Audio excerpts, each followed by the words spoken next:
பூமியின் உயர்ந்த இடங்களில் நீங்கள் ஏறி இருக்கும்படி செய்து யாக்கோபின் சுதந்திரத்தினால் திருப்தி அடைவீர்கள். எப்படி நம் வாழ்க்கையில் இப்படிப்பட்ட உயர்வுகள் வருகிறது? எப்படி தேவன் நாம் திறந்த வாசலுக்குள் பிரவேசித்து நன்மைகளை பெற்றுக்கொள்ளும்படி ஆண்டவர் எப்படி நமக்கு உதவி செய்கிறார் என்பதை குறித்து நான் பேசுகிறேன்.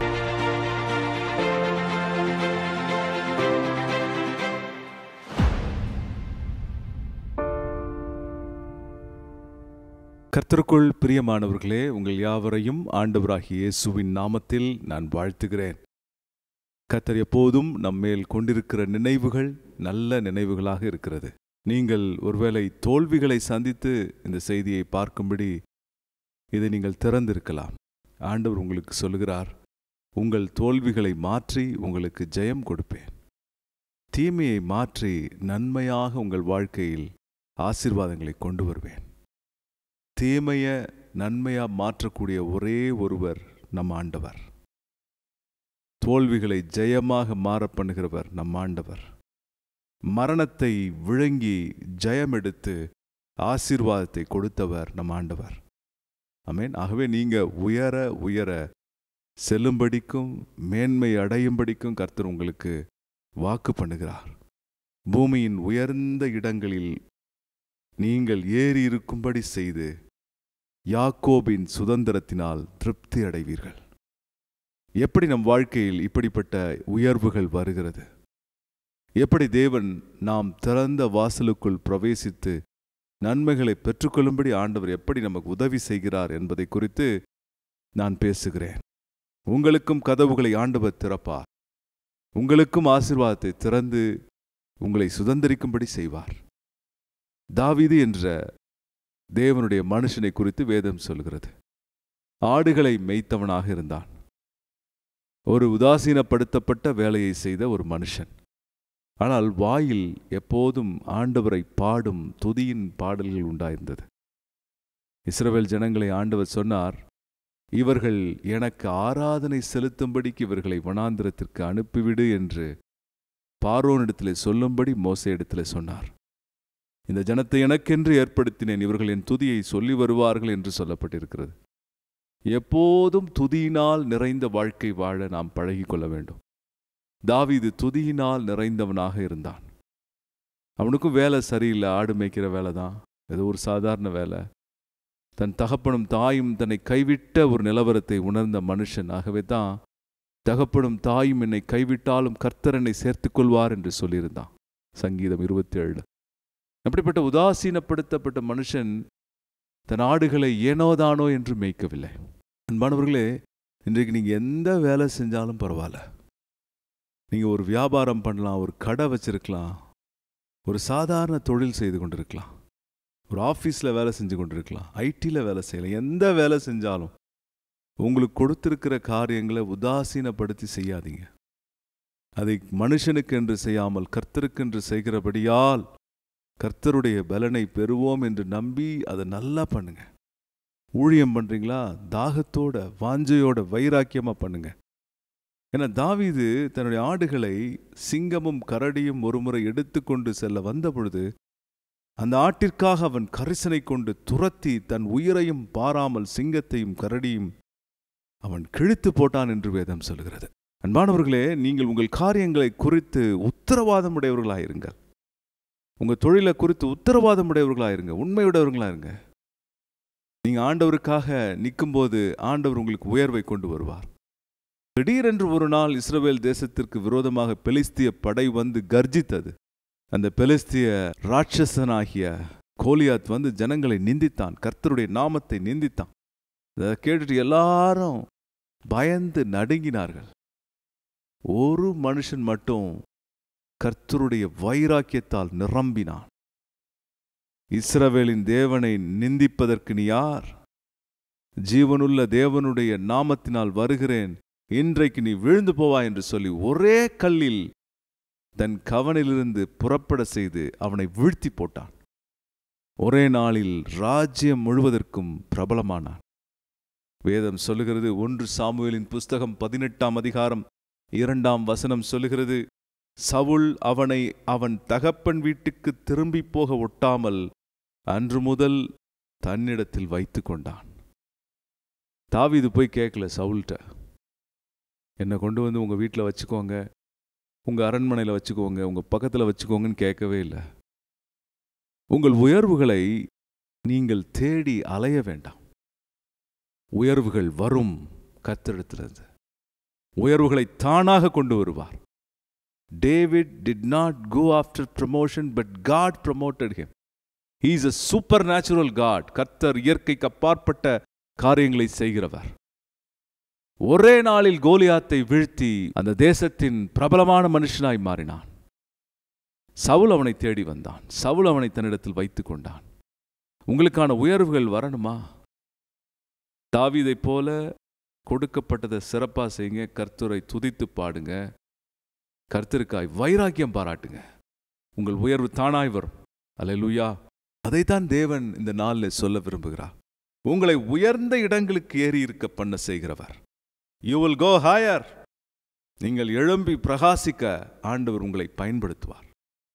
நிச்சயம் பயன்படுத்துவார். நீங்கள் சொல்லலாம், நான் ஒரு சாதாரண ஆள் தானே, நான் ஒரு சாதாரண பெட்டி கடை தானே வச்சுருக்கேன், நான் சாதாரண தள்ளுவண்டி வியாபாரம் தானே பண்ணுறேன், நான் ஒரு சாதாரண ஆள் தானே, நான் என்ன செஞ்சிட போகிறேன்? நீங்கள் தான் ஆண்டவருக்காக உயர எழும்ப போகிறீங்க. நீங்கள் தான் ஆண்டவருக்கு பிரயோஜனமாக மாற போகிறீங்க. நீங்கள் தான் கர்த்தருடைய ஆசீர்வாதத்தின் வாய்க்காலும் வாகனமாக இருக்க போகிறீங்க. கர்த்தர் உங்களை கொண்டு பலரை திருப்திப்படுத்த உங்களை பயன்படுத்த போகிறார். அநேக ஆத்துமாக்களை ஆதாயம் பண்ண போகிறீங்க. அவருடைய அன்பை சொல்ல போகிறீங்க. கர்த்தர் உங்களை உயர்த்த போகிறார். ஆமென். அவருக்கு உங்கள் வைராக்கியத்தையும் உங்கள் மனசையும் உண்மையும் ஒப்பு கொடுங்க.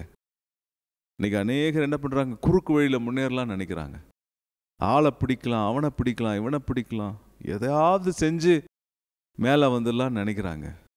அது இந்த உலகத்தில் சிலருக்கு தற்காலிகமாக நடக்குது. அன்பானவர்களே, ஆண்டவருடைய பிள்ளைகள் நாம் ஆண்டவரை நம்பி சரியானதை செய்து நாம் நம்முடைய வாழ்க்கையில் முழு மனதோடு கர்த்தருக்கு பிரியமாய் வாழும்பொழுது கர்த்தர் உங்களை உயர்த்துவார்.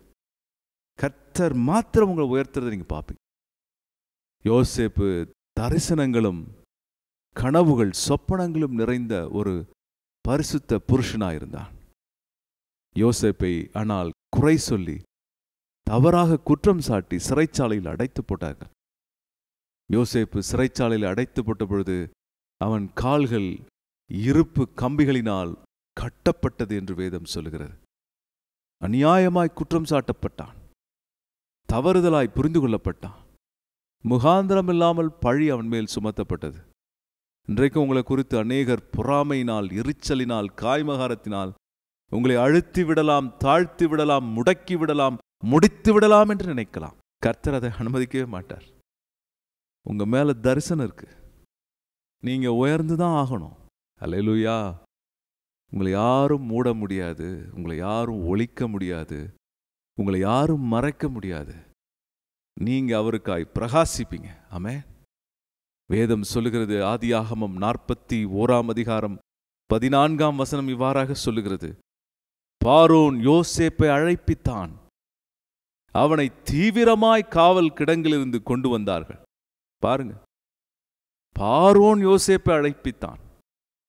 யோசேப்பு போய் பார்வோன்ட்ட எனக்கு கொஞ்சம் டைம் கொடுங்க, என் கதையை கேளுங்கலாம் சொல்லலை.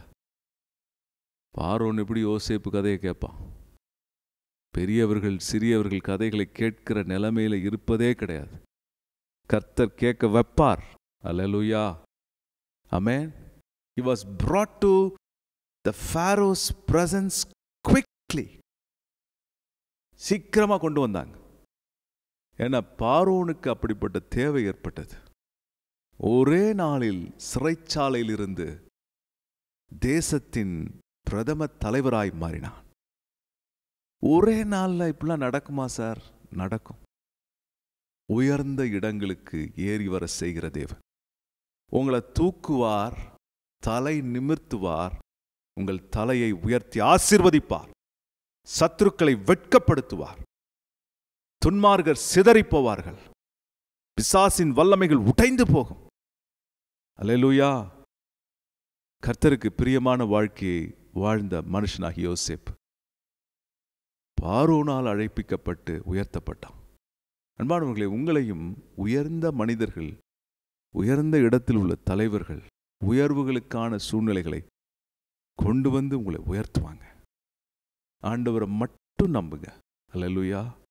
அவருடைய புகழை பாடுங்க, அவரை போற்றி துதிங்க, அவரை மட்டும் மேன்மைப்படுத்துங்க. இந்த உலகத்து மனுஷங்களை சோப்படிக்கிறது, ஐஸ் அடிக்கிறதெல்லாம் பண்ணாதீங்க. அதெல்லாம் பிரயோஜனமே கிடையாது. கர்த்தர் மாத்திரம் உங்களை உயர்த்துவார். ஆமென். ஆகவே தாவீது சொல்லுகிறார் நம்முடைய 23ஆம் சங்கீதம், நன்மையும் கிருபையும் என்னை தொடரும். உங்களை பின்தொடர்ந்து வரும். அன்பானவர்களே, நீங்க உங்க இதயத்தை இயேசுவுக்கு கொடுக்கும் பொழுது, அவருடைய அன்புக்கு உங்களை ஒப்புக் கொடுக்கும் பொழுது, நன்மையும் கிருபையும் உங்களை தொடர்ந்து தான் ஆகணும். உங்களுக்கு உயர்வு வரும், உங்களுக்கான காரியங்கள் செழிக்கும், உங்கள் கைகளின் பிரயாசத்தில் நன்மைகள் உண்டாகும், உங்களுடைய ஆசீர்வாதங்கள் பெருக்கத்தை பார்ப்பீங்க. தடைகள் வந்தாலும் அதை தாண்டுவீங்க, போராட்டங்கள் வந்தாலும் மேற்கொள்வீங்க. பிசாசு எத்தனையோ முயற்சிகளை கொண்டு வந்து உங்களை மடக்கி எடுத்தாலும் அதை உடைத்தெறிந்து நீங்கள் மேற்கொண்டு ஆண்டவருடைய நன்மைகளை சுதந்தரிப்பீங்க. உங்களை உயர்த்தி ஆசீர்வதிக்கிற தேவன். அல்லேலூயா. கர்த்தருடைய நாமத்தினாலே இந்த நன்மைகளை பெற்றுக்கொள்ளுங்க. சுருக்கமா சொல்லணும்னா, தாவீதை போல அவரை நம்புங்க, அவருக்கு முன்பாக உண்மையா இருங்க, அவருடைய நாமத்தை உயர்த்துங்க. யாரும் உங்களை குறுக்கே நிறுத்தி மடக்கி போட்டு உங்களை அழுத்த முடியாது. உங்க மேல உள்ள உயர்வு வந்துதான் ஆகும். ஆமென். உயர எழுப்புகிற தேவன். ஜெபம் பண்ணுமா? ஆண்டவரே, இந்த நாளிலே நாங்கள் உம்முடைய உயர்வை பெற்றுக்கொள்ளுகிறோம். நீர் குறித்திருக்கிற நன்மைகள் எங்களுக்கு வரும். அதற்காய் ஸ்தோத்திரம். எங்களை உயர எழும்ப செய்கிறவர், எங்களை உயர்த்தி ஆசீர்வதிக்கிறவர், எங்கள் எதிர்காலத்தை பிரகாசிக்கிறவர். பிசாசு கொண்டு வருகிற முடக்கத்தின் திட்டங்களும், பிசாசு கொண்டு வர நினைக்கிற எல்லா போராட்டங்களையும் கர்த்தர் உம்முடைய பிள்ளைகளுக்கு முறியடிப்பீராக. இயேசுவின் நாமத்தில் அவைகள் முறியடிக்கப்படுவதாக. பொறாமையின் காரியங்கள் முறியடிக்கப்படுவதாக. சத்ருவனுடைய எல்லா ஆயுதங்களும் நிர்மூலமாவதாக. அவன் எய்கிற அக்கினி ஆஸ்திரங்களை உம்முடைய விசுவாசத்தினால் முறியடிக்கிறோம் அப்பா. இயேசுவின் நாமத்தில் அவைகள் சிதறுண்டு போவதாக. நீர் அப்படி செய்கிறபடியால் நன்றி, கோடான கோடி நன்றி. இயேசுவின் நாமத்தில் ஜெபிக்கிறோம் பிதாவே. ஆமென். அன்பானவர்களே, உங்கள் உயர்வுகளும் உங்கள் நன்மைகளும் உங்களை தேடி வரும். கர்த்தர் அப்படி செய்வார். அவரை நீங்க தொடர்ந்து துதித்து பின்பற்றி அவருக்கு உண்மையாக இருங்க. அவர் உங்களை ஆசீர்வதித்து உங்களை மேன்மைப்படுத்துவதை பார்ப்பீங்க. இந்த செய்தியை பிறருக்கு பகிர்ந்து கொள்ளுங்க. எந்த போர்ஷனில் ஆண்டவர் உங்களோடு பேசினார் அப்படின்றத கமெண்ட் பண்ணுங்க. அது எங்களுக்கு மிகுந்த உற்சாகமும் பிரயோஜனமாக இருக்கும். கர்த்தர் தாமே உங்களை ஆசீர்வதித்து காப்பாராக. ஆமென்.